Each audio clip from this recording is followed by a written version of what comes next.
For too long, criminals have been getting away with it. He's off and he's running down the alleyway. But now the police and the public are fighting back.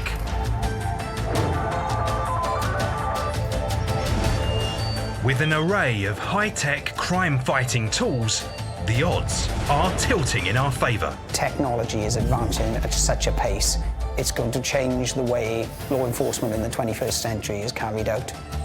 As we track criminals on the streets and in the air. This is going to be a game changer, and we are going to get more, better, faster results. Capture crimes as they happen.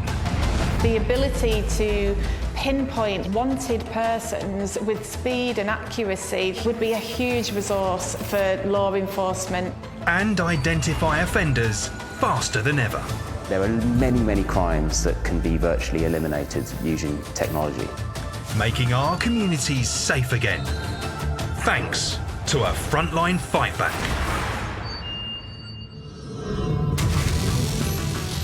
Today, police dogs tracking down criminals and saving lives. I wouldn't be talking to you today if it wasn't for his actions. Now they get body armour, just like their handlers. This 360 wrap around the rib cage and spine of the dog gives good protection to the lungs and all those vital organs. Drop the watchman now! And the dashcam revolution. How thousands of motorists are helping to keep our roads safe. As hard as it was to watch, having that dashcam footage was vitally important. It really clearly showed who was in the wrong.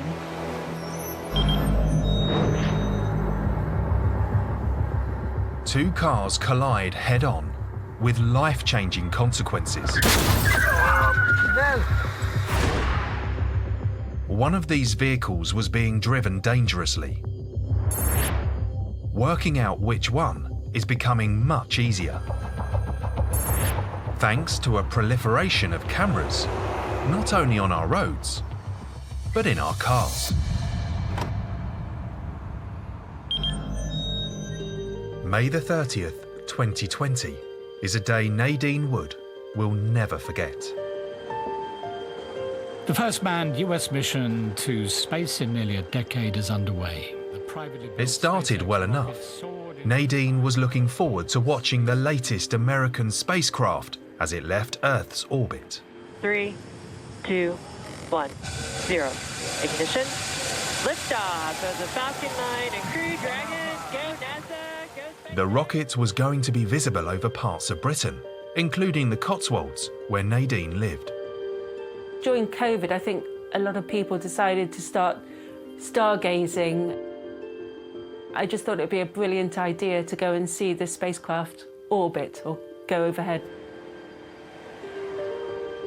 Nadine and a few of her friends decided to venture out. We were all really keen to see it, and I think probably a lot of people around the country that night were out in their back gardens or trying to spot it, so we were very excited at the time. An old stone bridge dating back to 1792 in the village of Lechlade seemed a perfect vantage point. We decided to go to the Halfpenny Bridge, which is our local bridge in Lechlade, literally because it's a minute walk from my house. It's just down the road. It's a narrow one-way bridge with lights at either end, controlling the flow of traffic. The Halfpenny Bridge is pretty old. It wasn't necessarily built for modern-day traffic. It's only wide enough for one car to pass at a time. There are two very narrow pavements each side, so pedestrians can walk past safely, but that's it. Because of COVID, there were restrictions on travel, and so we knew that it would be a very quiet night, no traffic around, and we could just wander up there and just see if we could get a clear view. It was a gorgeous evening, and I thought it would be a great spot to see the spacecraft. Nadine and her friends took their place on the bridge.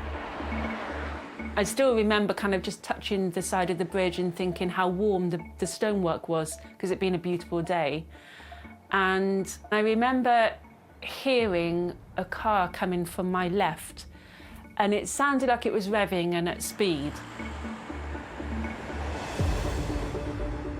And at the same kind of time, I kind of thought I could feel something from my right and turned around and saw a car coming from the other direction at the same time. It was a split-second thing, but I did think, OK, this is dangerous. There's something bad going to happen here. The two cars collided head-on. The back of one of the cars spun round, out of control, and hit Nadine. We didn't really have an awful lot of time to react. I remember being pinned up against the bridge, and I was kind of in shock immediately. People were shouting around me and trying to get the car off me. It was horrific. My pelvis was definitely crushed against the wall, and my lower back. Nadine lost consciousness. When I came round, I was on the floor, on the pavement. The car was right by me. I was right by the tyres and the back end of the car. I was in absolute agony, absolute agony. The pain was so incredibly intense that I just didn't know what to do. I couldn't see a positive outcome at all. I just thought, this is it, I'm dying.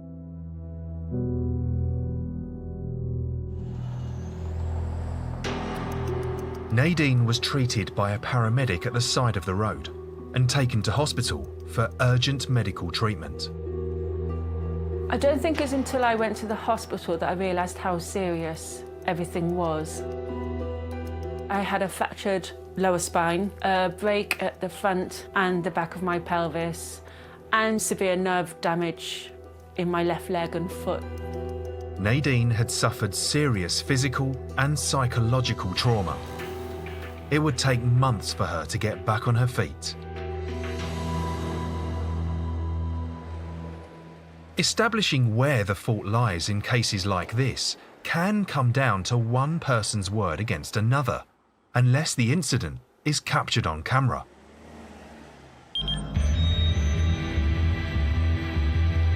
Rob Gomery is a former roads policing officer.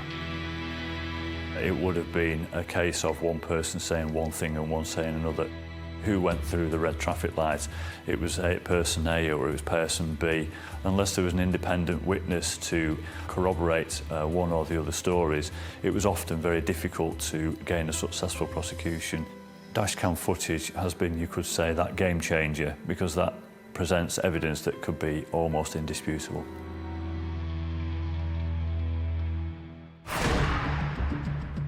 Nadine's injuries were the result of two cars colliding head-on, a white Mercedes and a blue Audi.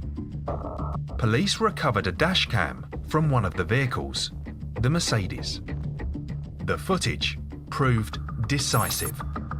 At 9:47 that evening, as the Mercedes approaches the bridge, the lights change to green. That means cars approaching from the opposite direction will now be held at a red light.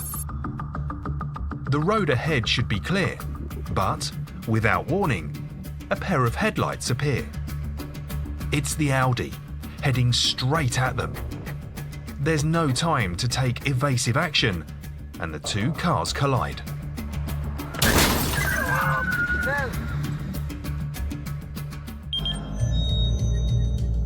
I've experienced the devastating impacts of both people being killed in road collisions and also seriously injured as a result of dangerous driving. It has a massive, massive impact. It has a personal impact on myself and my colleagues having to deal with the incident, but it also then has a massive ripple effect on the family and the wider community, just because somebody wants to drive like an idiot for a moment in time. The driver of the Audi, Loic Freeman, had been drinking for much of the day and had jumped the red light. When the police came, Gloucestershire Police came and talked to me, they asked me if I felt able to watch the dashcam footage. I decided that yes, I did want to watch it.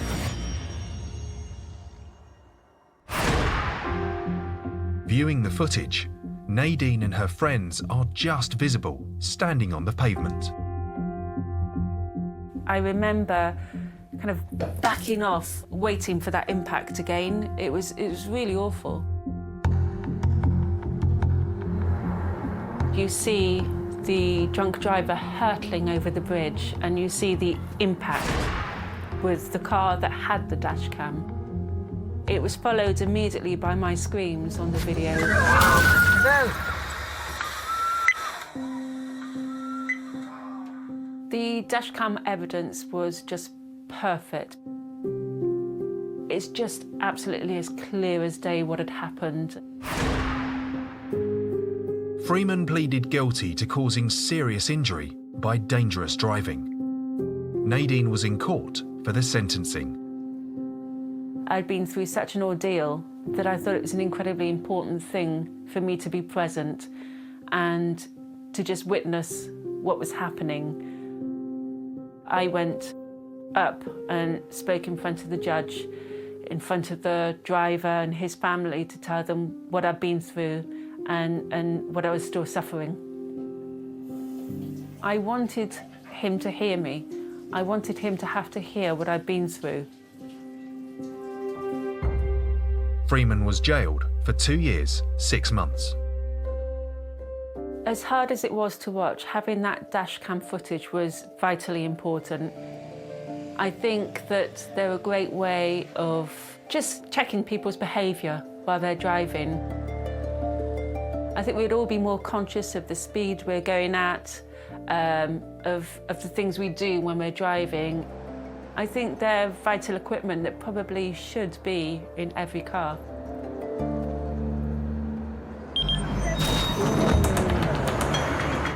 Later, the dashcam revolution. How 1 in 5 vehicles are now recording events every time they take to the roads. I was shocked at the time. I was quite shaken because he could only have missed the other vehicle by a matter of inches.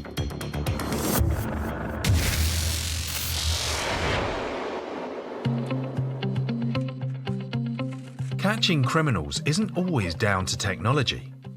It's also down to the expertise of officers on the front line. And of course, their loyal partners. There's no big neon sign to say the criminals run that way. It's all down to their nose and their ability to track you through the streets. You can't see the scent, but they can see it, if you like, through their nose, and then you find a burglar hiding in a shed or a bush, and you're just like, oh my God. Drop that weapon on the floor, I'll drop that weapon now. Drop that knife on the floor, I'll send this dog forward. It's amazing. There's no piece of technology that can do what they do. Just amazing. Put the weapon on the floor, do it now.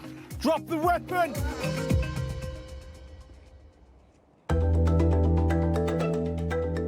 PC Dave Wardell is a dog handler at Hertfordshire Police. For nearly a decade, Dave and Finn worked together catching criminals. I met Finn in December 2009. He was 9 months old. He'd been born into the West Midlands Police Dog Programme, so his mum and dad were police dogs, so he was always destined to be a police dog. He was my first police dog, and he came running out of the kennels and grabbed hold of the bottom of my trousers and tried to drag me back to where he'd just come from. It was just full of emotion that day. It was wonderful.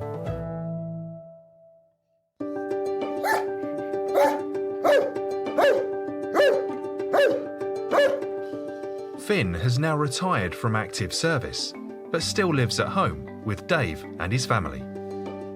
They want to belong. They want to be part of a family unit. It really is a cornerstone of everything we do, because when you turn up to a big scary job on a Friday or Saturday night, you need that love and bond with each other, because otherwise your dog's not going to protect you. It is truly a unique relationship. Prior to leaving Lancashire Constabulary, I was the inspector in charge of Lancashire's police dog training units and also the mounted unit. So, yeah, I've seen the bond between the dog handler and the dog, and it is really, really close. They are fully embedded in that team atmosphere.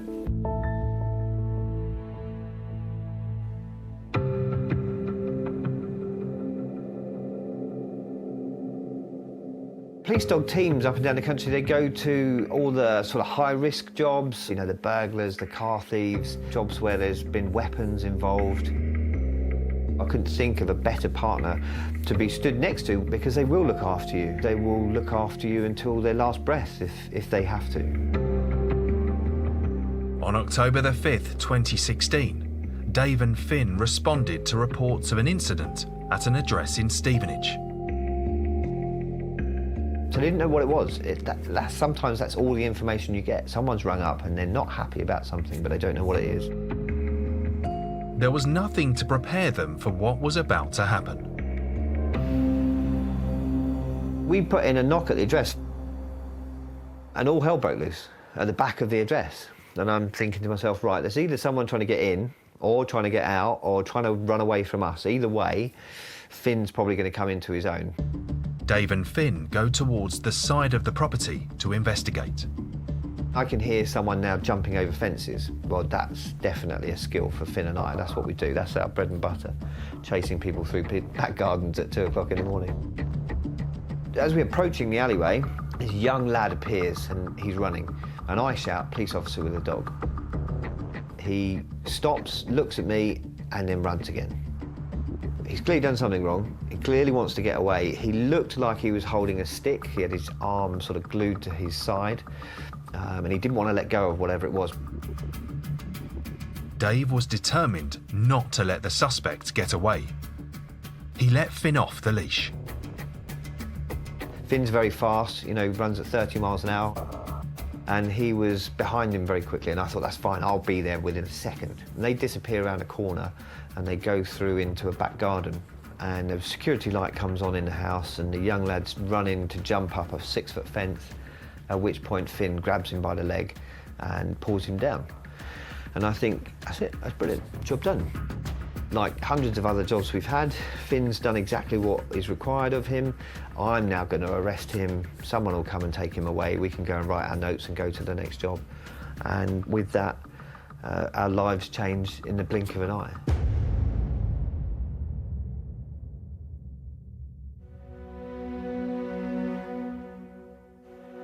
It wasn't a stick the suspect was carrying, but a 12-inch hunting knife. He lunged at Finn. Everything seemed to slow right down, but I couldn't do anything to stop what was happening. The suspect stabbed Finn in the chest, then lunged a second time.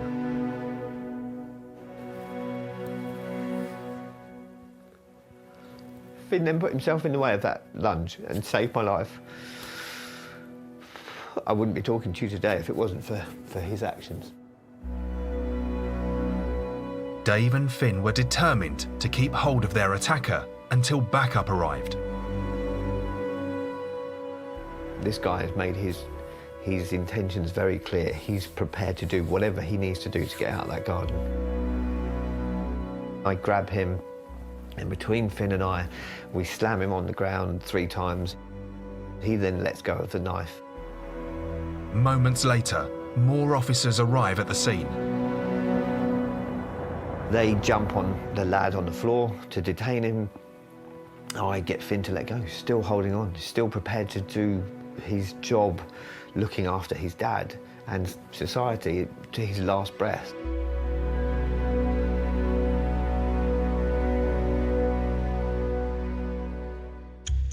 The knife had narrowly missed Finn's heart. I helped to seal his stab wound, and we fight to try and save him. What we didn't know was he had 4 holes in his lungs. At first, it looked like Finn may not survive. The vet comes up to me and he says, I'll give you the opportunity to go and say goodbye. I went through into the operating theatre and I broke down and cried into his fur and said goodbye. But I was broken at that point.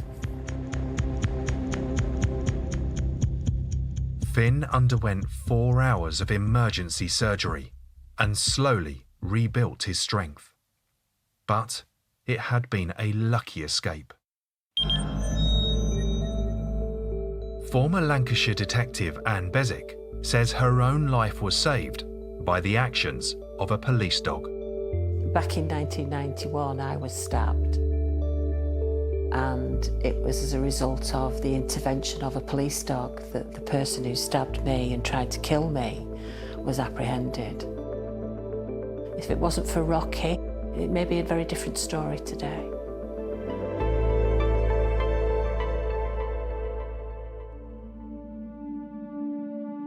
This is an exact replica of the knife that was used to stab Finn and myself. We had it made because I think sometimes when you say that he was stabbed, people think it was a penknife, but it was actually, at that time, the biggest knife I've ever seen on the street, and he put all of it in Finn.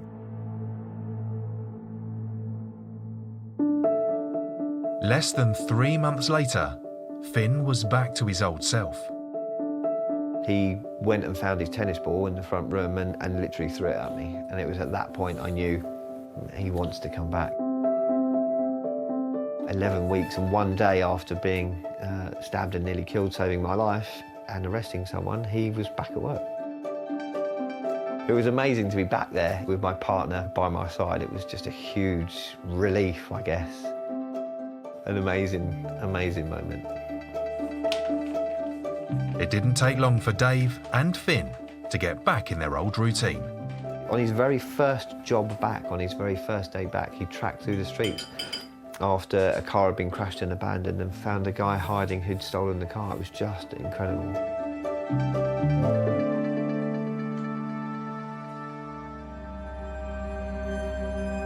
Meanwhile, their knife-wielding attacker was charged with causing Dave actual bodily harm. But, by law, the attack on Finn could only be treated as criminal damage. There was a public outcry. People couldn't understand the criminal damage side of it. Did he break a window? Did he break a fence? And when it was explained to them that the criminal damage was to a police dog, people were quite rightly up in arms, thinking, well, you're treating him like an inanimate object. You're treating him as if he's something that doesn't feel pain and doesn't have emotions, as if he was a punctured tyre or a pane of glass. A police dog is just as important as any human being. They put their lives on the line just as much as any human police officer. Their role is intrinsic within policing. We started a petition within a few days asking for police dogs and horses to be looked at slightly differently, to be looked at as if they were officers. And that's when the Finn's Law campaign was born. The campaign for a new law to be passed quickly gathered momentum. It was an incredible campaign to be a part of. It was born from a horrible, horrible incident, a heartbreaking incident, but we wanted it to be really positive. Finn went to Parliament some 25 times. All the staff there knew him, from security up to government ministers. Everybody wanted their picture taken with him. And he even barked at the right moment in the House of Lords as the final vote was given a yes. In June 2019, an amendment to animal welfare legislation known as Finn's Law came into effect, making it harder for those who harm service animals to claim they were acting in self-defence. It finally gives the protection in law that these animals rightly deserve. If we're going to use these animals, and I think we should because they're amazing at what they do, but if we're going to use these animals, it is down to us. We have got to make sure we look after them in any way we can.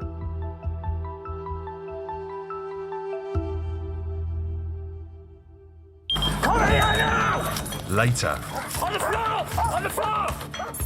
body armour for police dogs. Get your hands out of your pockets! Now! It will help to stop knives, spikes, it will stop bullets, and it gives the dog some protection from blunt force trauma as well.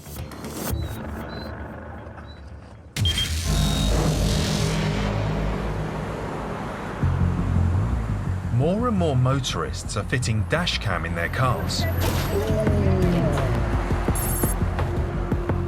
and are capturing incidents like this.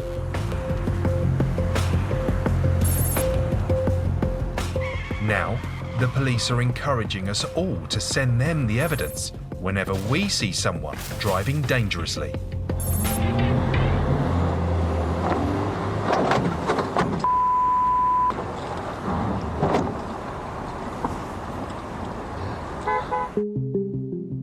It's all the brainchild of former North Wales Roads policing officer John Roberts. Any dangerous driver that's taken off the road makes the roads safer for all of us.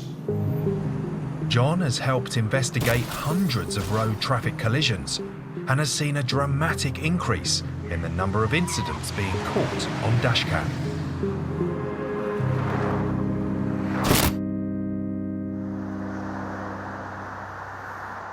In many cases, it's easy to establish where the fault lies. Generally, it can be quite straightforward to apportion blame. The highway code gives guidance on how people should drive. So if you are on the main road and someone pulls out of a junction in front of you, clearly it's their fault. Same thing with give way to the right on the roundabout. But if there isn't actually a collision, just a very near miss, then often it comes down to one person's word against another. A member of the public comes along and goes, I've just been driving along the road and a car came towards me. He's on the wrong side of the road, driving like a lunatic, it narrowly missed me. He could have killed me. But that's all the evidence we have. Those cases will go nowhere. With more and more vehicles being fitted with dashcam, things started to change. We started getting these clips of dangerous, careless, reckless driving, and that presented the evidence which we never ever had before. It was fantastic evidence of the manner of driving, and it wasn't a case of taking a statement from Tom and an interview with Harry. It negated the need for an interview because you can see what's happened. If it's dangerous, it's dangerous.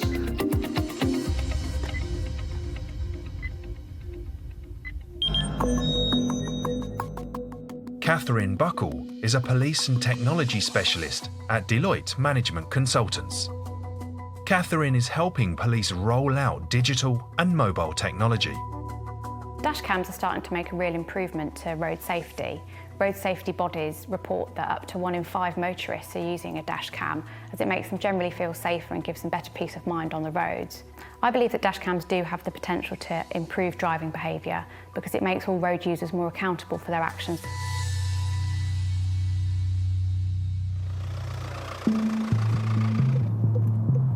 Like many road users, John has witnessed his fair share of near misses. I was driving along the A5025 on Anglesey from Pentraed. So I checked my rearview mirror and I could see that there was a silver car very, very close behind me. With double white lines in the middle of the road, there was no safe way to overtake. What John witnessed next took his breath away. To my horror, he overtook on the double white lines as a car was emerging from the junction. How a head-on collision was avoided, I just don't know. I was shocked at the time. I was quite shaken because he could only have missed the other vehicle by a matter of inches. John was convinced dashcam footage could help in cases like this. During his time at North Wales Police, John set up a secure, streamlined process for submitting video clips as evidence. The beauty with the dashcam footage was it did away with one person's word against the other and the ability to sow seed of doubt and confuse the issue. We could take a case to court and all we had to do was play the footage. It just totally changed everything. It was a total nonsense to carry on as we had been. The new process, called Operation Snap, was introduced across North Wales. Motoring offences were now being prosecuted based almost entirely on dashcam evidence. Why would we be going around interviewing someone for dangerous driving when it's all there, when the offence was clearly made out on video. It was a bit of a light bulb moment, really, towards the end of my career. I was knocking a process down from, say, about 15 hours to 15 minutes. Operation Snap was a huge success and was quickly extended to cover the whole of Wales. Thousands of dashcam clips were being submitted, and a small team of officers was given the job of assessing them and deciding what action to take. The whole point of Operation Snap was to make roads safer by catching up with people who drive dangerously and getting them disqualified. If you take a driver like that off the roads, then for 12 months the road will be a safer place. When we used to assess the clips when they came in, I always used to say to people, you know, if you're not going, oh, then the offence isn't there. The quality of the video footage that's harvested from a dashcam device is excellent nowadays. So it is almost indisputable. Often we find that the member of the public subject to being caught accepts their responsibility and there's a successful prosecution at the end of it.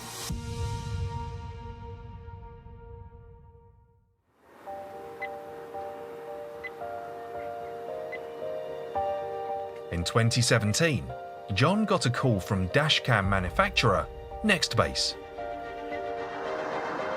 With John's help, the company set up a process that would enable any motorist in any of the 43 force areas that cover England and Wales to submit dashcam footage and a witness statement safely and securely direct to the police.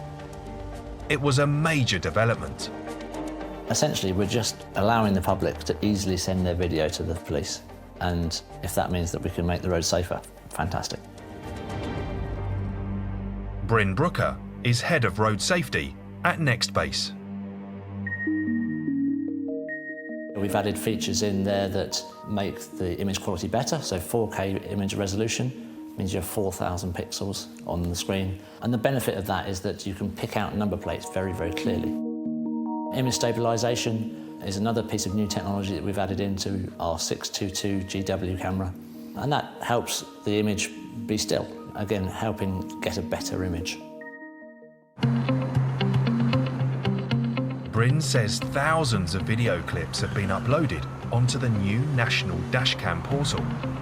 Around half have led to anything from a warning letter to a criminal prosecution. Prosecutions have gone up significantly. All of the forces in using the portal have been able to increase their prosecutions 2-3 times. We've seen convictions, stolen vehicles recovered, all sorts of things you wouldn't perhaps think from a video, but sometimes the video leads to something else, which leads to something else in the case of an investigation. The forces are reporting to us that it's a very, very important tool.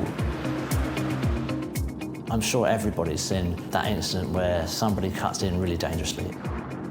If you're a road user, it happens fairly frequently, unfortunately.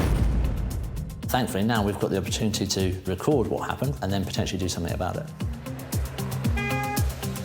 It's our way of giving back to society, and it's been a great success. We're up to around about 40,000 uploads in total now. The hope is that the boom in dashcam sales could help change driver behaviour. In the last few years, we've seen numbers of dashcams on the roads go from 0 up to, there's probably around about 5+ million dashcams on the UK roads at the moment.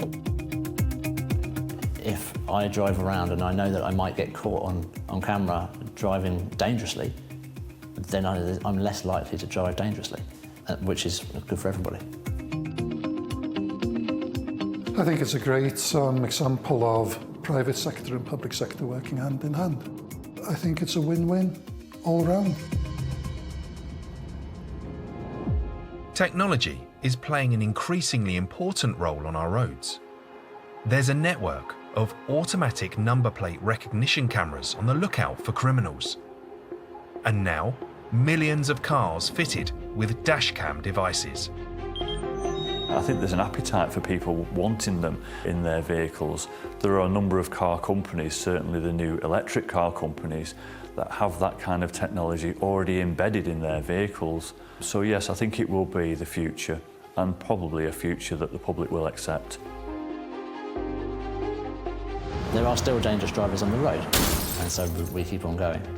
It is something that we hope we can decrease. Times are changing, there's lots of technology that's helping to push towards that. We're all making a difference, and Nextbase are one small part of that, all working together.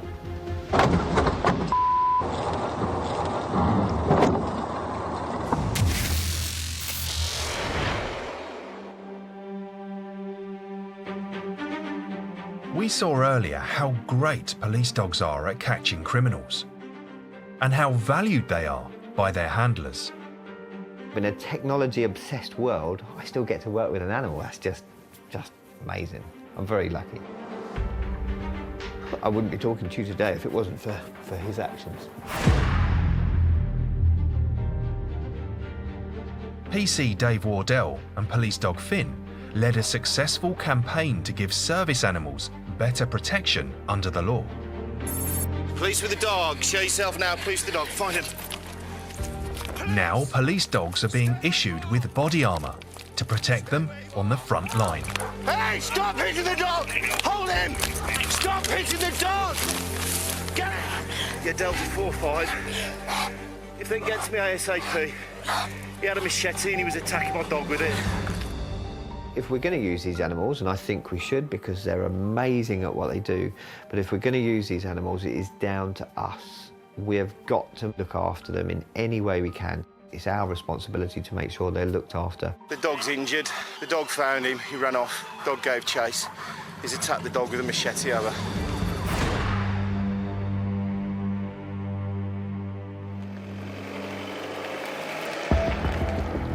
In 2021, Staffordshire became one of the first forces in England and Wales to issue dogs with body armour.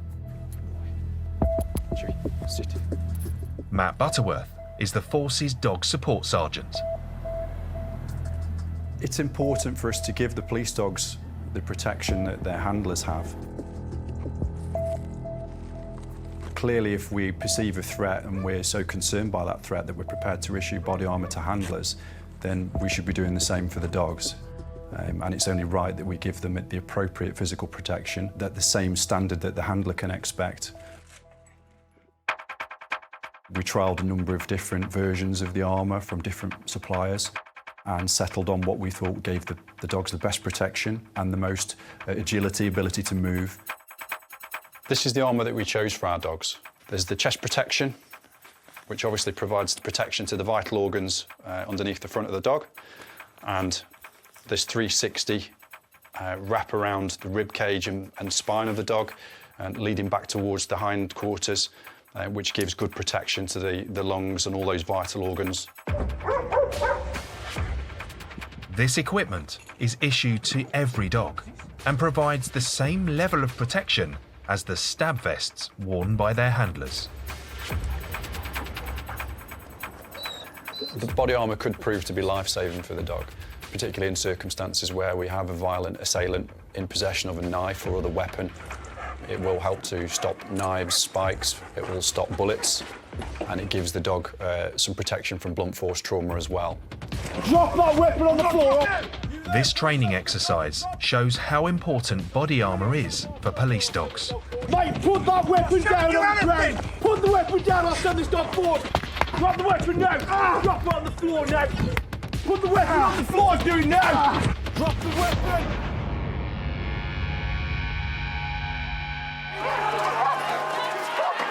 When our dogs are out working, they're very much at risk, much the same as their human counterparts. Come here now!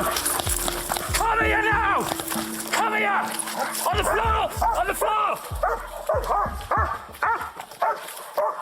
Down! We put them in situations where they're dealing with violent people, in environments where, you know, there is hostility. Get your hands out of your pockets! Now! Dog's not gonna get you, let's stop being stupid, all right? The dog and handler are exposed equally to risk in terms of the threat to them both. Just like digital technology, police dogs are adept at tracking down criminals. Police with the dog. Show yourself now. Police with the dog. Find him. Police! Police dogs play a huge part in modern policing. Stay where you are! They're very, very useful in circumstances where we couldn't use any other means to detect crimes. Police officer with dogs, if you're out there, call out now last chance. If the dog finds you, remain still, you come to no harm. Where an offender has left the scene of a crime, the dog can track that offender over a multitude of different terrains.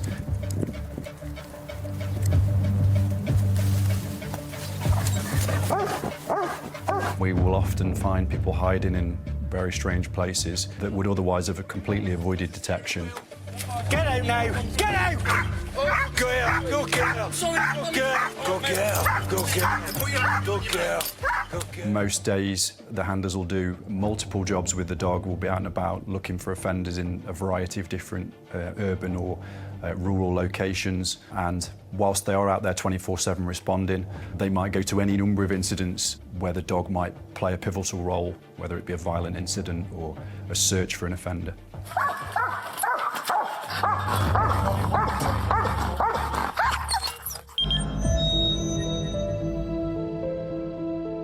The police dog has 42 teeth in its mouth that are razor sharp. It can travel at a speed of around 30 miles an hour, and hitting somebody to take down an offender with a weapon is an awesome piece of police equipment. I do believe that it is the right thing, that police dogs and police horses should be protected appropriately. We care very much about these animals, and the last thing we want to see is them getting injured. For us, it's hugely comforting to know that they've got that extra protection. If we have to use the dog in a circumstance where they're going to get a confrontation with somebody that might have a violent intent, they've got that extra level of protection just to keep them safe from harm.